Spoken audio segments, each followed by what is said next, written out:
from WJTV Jackson. Coverage you can count on. This is JTV 12 News at 10. Good evening, everyone. I'm Melanie Christopher. And I'm Todd Wallace. Thank you for joining us. Topping our coverage, well, you just saw the Saints and the Lions here on JTV 12. Now let's talk a little more about some football. The Oilers and Jets are here in Jackson for tomorrow's LDDS WorldCom Kickoff Classic. And Sports Director Lee Owens joins us now to tell us more. It's a big game tomorrow. Yes, it is. A big game so far. Quite a few tickets have been sold for it, but we need to sell some more. But we're going to go ahead and whet your appetite a little bit, okay? All right. How you doing, everybody? Let's go ahead and take you out to the lobby of the Oilers Hotel, where our one and only Greg Flynn standing by live. Greg, you got a chance to kind of greet the players when they came. Who you talk to? Well, indeed, we had a chance to talk to the Jets, but it's going to get real loud in here in a second as the Oilers bus has just pulled up and they're all getting off the bus. There's about 100 fans here waiting to see the one and only Steve Aaron McNair. But we did have a chance earlier to go over to the Jets Hotel. They arrived at the Edison Walthall, and it may be the first preseason game, but they gave us the end around. They came in the back door. We're all waiting in the front, but we did catch up with them in the lobby. Fans waiting to get autographs of Nick Lowry, the veteran place kicker. Used to be with the Kansas City Chiefs, now with the New York Jets. And they got to rub elbows with some of the local Mississippians, Bobby Hamilton being one of them, now playing for the Jets. Used to play at Southern Miss. Now, we talked to him, and they said, yeah, being in Jackson is a big deal because Jackson doesn't have a whole lot of pro football. And when they come here, they know they're in for some excitement. I remember last year that we went out there in the pregame and everybody was crazy, and you know, the enthusiasm level was just a lot higher, and that's fun, and we like it because people get a treat, and it makes it a little bit more new for us as well. Oh, it feels great, man, to come back home, man. It's been so long since I've been home this year, you know. I'm very excited to come back home and playing from a crowd, the fans who made me, you know, to motivate me every year when I was back in Southern Miss in front of them. I'm glad to be back home.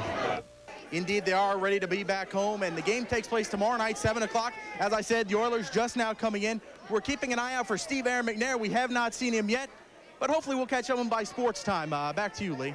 Hey, if nothing else, Greg, tackle him, okay? That'll work. That'll work. Tackle him. Yeah. Okay. Yeah, good enough. Good for him. Good job out there. More on that. Hope he finds Thanks, it. Lee. Well, a Jackson motorcycle cop was in an accident tonight while on the way to the airport to pick up the New York Jets. Officer Miller Mosley was one of several policemen chosen to escort the team to their hotel. A JPD spokesman says a Jeep Cherokee in front of the motorcycle cops on I-20 slowed down when he saw the blue lights of a highway patrolman ahead. Mosley lost control of his motorcycle, left the road, and fell off. He was taken to Methodist Hospital with cuts and abrasions, but fortunately, no broken bones.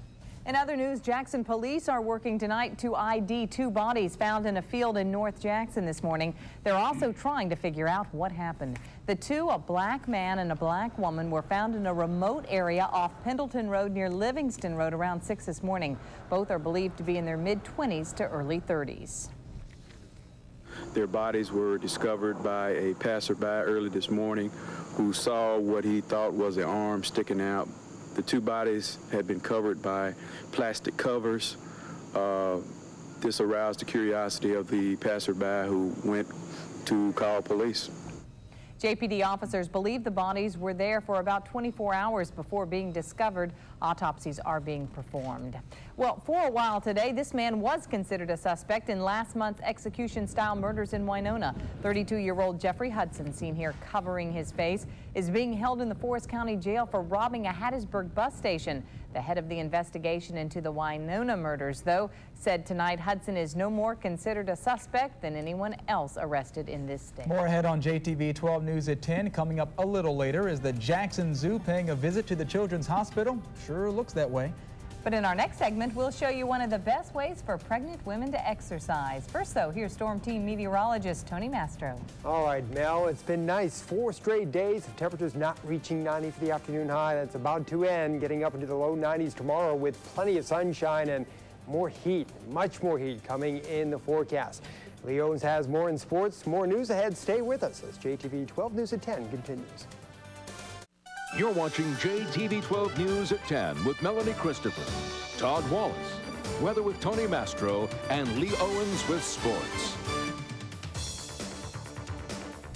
A new report finds shortcomings in the healthcare system are leading to problems for first-time parents. The Commonwealth Fund survey finds 62% of new mothers are rushed home within 24 hours after a normal delivery.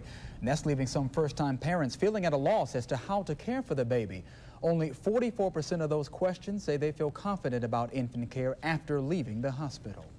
Staying physically fit is important to one's health, and that's true even when you're pregnant. And while there are some restrictions, most pregnant women can find an exercise that really puts them into the swim of things. Lisa Field is expecting her first child in September. Well, as we told you, get ready. The heat is back. And sure you're ready for this? I certainly enjoyed it. Not much we can do. That's very true. You can tell the people, yeah, it's going to be hot until you get out there and experience it. It is August. It's the way it's supposed to be. It's all right. September, October, they're close by. One more month, I hope. Let's take a look for the record. Today's high, 86 degrees. A lot of clouds. The morning rain helping to keep temperatures down. And again, for the fourth straight day, temperatures below 90 for the high. We should be at 93. Don't worry, we'll get there before too long. Low temperature this morning, right on target at 71. There are the records posted for the day, and the sunrise and sunset information on the bottom of the screen for the day tomorrow.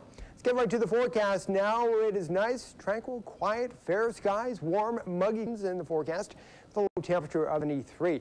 Too far from where we are right now. Let's call it overall. We're going to get the of the south. So checking and cloud, but it's more on the south down to Woodridge. And I think the wind or back west push the drag for these minute more there it is. Now our two storms right over us floating on moving shower. Very sticky. About